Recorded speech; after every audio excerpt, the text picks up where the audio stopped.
পরীমনি যেন পরকীয়ার রানী। বাংলাদেশের এই অভিনেত্রীর একের পর এক প্রেম বিচ্ছেদ নিয়ে সারা জীবনই কন্ট্রোভার্সিতে রয়েছেন তিনি। গুঞ্জন আছে পাঁচটা বিয়ে করেছেন এবং তার থেকে অনেক ছোট বয়সের ছেলেদের সঙ্গেও সে সম্পর্ক রেখেছে। এখন নতুন প্রেমিক গোলাম হোসেন, তার কস্টিউম ডিজাইনার।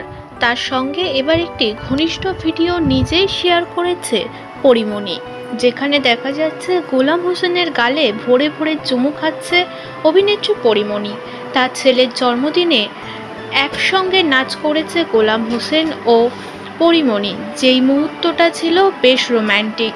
যে বিষয়টি নিয়ে সোশ্যাল মিডিয়ায় আবারও তোড়জোড় শুরু হয়েছে। অনেকেই বলছে এবার পরীমনির প্রেমিক গোলাম হোসেন। এর আগে তো বহু গেল বহু এলো, এবার এটা কদিন ট্যাকে।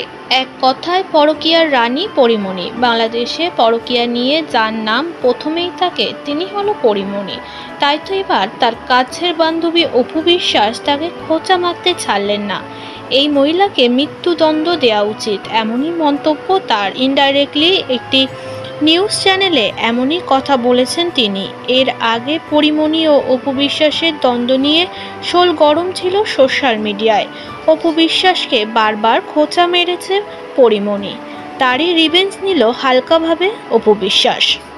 যারা করছে তাদেরকে একদম ভ্যানিশ করে দিতাম এবং আইন করে দিতাম যে পরকীয়া মানে মৃত্যুদণ্ড। তাহলে তোমার আশেপাশের অনেক মানুষই ভ্যানিশ হয়ে যাবে।